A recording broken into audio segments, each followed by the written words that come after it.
শিৱসাগৰত খিলঞ্জীয়াৰ ওপৰত আক্ৰমণ বহিৰাগত বনিয়াৰ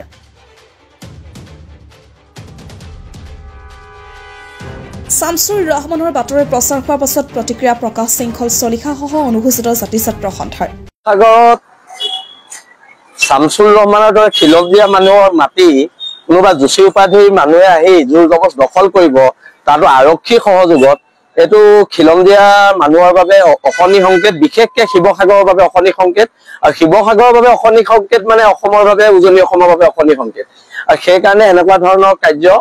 সহ্য কৰা নহব ইয়াৰ বিৰুদ্ধে তীব্ৰ গণতান্ত্ৰিক প্ৰতিবাদ হ'ব আৰু আমি আৰক্ষীক আহ্বান জনাইছো অসমৰ ডিজিপিক আহ্বান জনাইছো জোচি উপাধি মানুহজনক অতি শীঘ্ৰে গ্ৰেপ্তাৰ কৰি কাৰাগাৰলৈ নিক্ষেপ কৰক যি সময়ত মুখ্যমন্ত্ৰীয়ে মাটিৰ দালালিৰ বিৰুদ্ধে কঠোৰ স্থিতি লৈছে সেই সময়ত জোচি উপাধিৰ মানুহ এজনে অনা অসমীয়া মানুহ এজনে খিলঞ্জীয়া মানুহৰ মাটি দখল কৰিবলৈ আহিব এই কাৰ্যক কোনো কাৰণতে গ্ৰহণ কৰা নহব ঐতিহাসিক শিৱসাগৰত অনা অসমীয়া ভূমাফিয়াৰ দপদপনিৰ বিৰুদ্ধে গৰজি উঠিল বীৰ লাচিত সেনা আৰু অনুসূচিত জাতি ছাত্ৰ সন্থা অতি শীঘ্ৰে খিলঞ্জীয়া লোকক মৃত্যুৰ ভাবুকি দিয়া বনিয়া গোপাল আৰু ভাতৃ কৃষ্ণ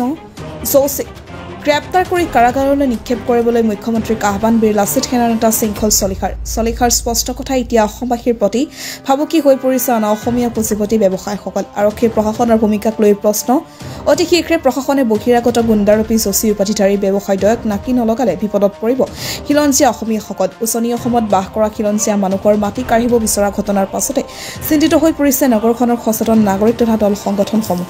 আচক আমি বাৰে বাৰে কৈ আছো যে অসমত খিলঞ্জীয়া অসমীয়া ভূমিপুত্ৰসকলৰ মাটিৰ অধিকাৰ থাকিব লাগে আৰু এই লৈ আচলতে শিৱসাগৰতে এক ব্যাপক ধৰণৰ আন্দোলনৰ আচলতে সন্মুখীন হৈছিল এই চৰকাৰখন কিন্তু আমি সহজকৈ লক্ষ্য কৰিছো যে জনৈক যোশী নামৰ এজন ব্যক্তিয়ে খিলঞ্জীয়া অসমীয়া এজন লোকৰ মাটি দখল কৰিবলৈ গৈ সেই ব্যক্তিজনক প্ৰাণে মৰাৰ ভাবুকি দিছে আৰু যাৰ পৰিপ্ৰেক্ষিতত অসমীয়া ব্যক্তিজনে এজাহাৰ দাখিল কৰিবলগীয়া হৈছে শিৱসাগৰ সদৰখনত ইয়াতকৈ লজ্জাজনক কথা শিৱসাগৰবাসী হিচাপে আমি একো থাকিব লাগে বুলি আমি ভবা নাই আমি কৈ আছো যে শিৱসাগৰতে নহয় সমগ্ৰ অসমত অসমীয়া খিলঞ্জীয়া ভূমিপুত্ৰসকলৰ হাতত মাটিৰ অধিকাৰ থাকিব লাগিব আৰু এই ক্ষেত্ৰত যদি কোনো অনা অসমীয়াই হাত দিবলৈ যায় তেওঁলোকৰ কিন্তু হাত ভাঙি পেলোৱা হ'ব আৰু আমি আশা কৰিম যিহেতু সমগ্ৰ বিষয়বস্তুটো আইনী মেপাৰ্ছলৈ গৈ আছে এজাহাৰ দাখিল কৰিছে গতিকে জনৈক যোশী নামৰ ব্যক্তি যিজনে চৰকাৰখন তেওঁৰ হাতৰ মুঠিত বুলি কয় যিজনে পুলিচ প্ৰশাসন তেওঁ জেপৰ ভিতৰত বুলি কয় সেই ব্যক্তিজনৰ বিৰুদ্ধে ব্যৱস্থা গ্ৰহণ কৰে নকৰে আৰু যদি নকৰে ইয়াৰ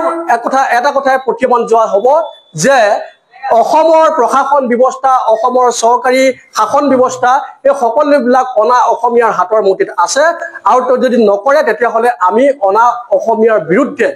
অসমীয়া দল সংগঠনেই হওক বা অসমীয়া খিলঞ্জীয়া ভূমিপুত্ৰসকলে এক বৃহৎ সংগ্ৰামী পৰিৱেশৰ গঢ়ি তুলিবলৈ আমি কিন্তু বাধ্য হ'ম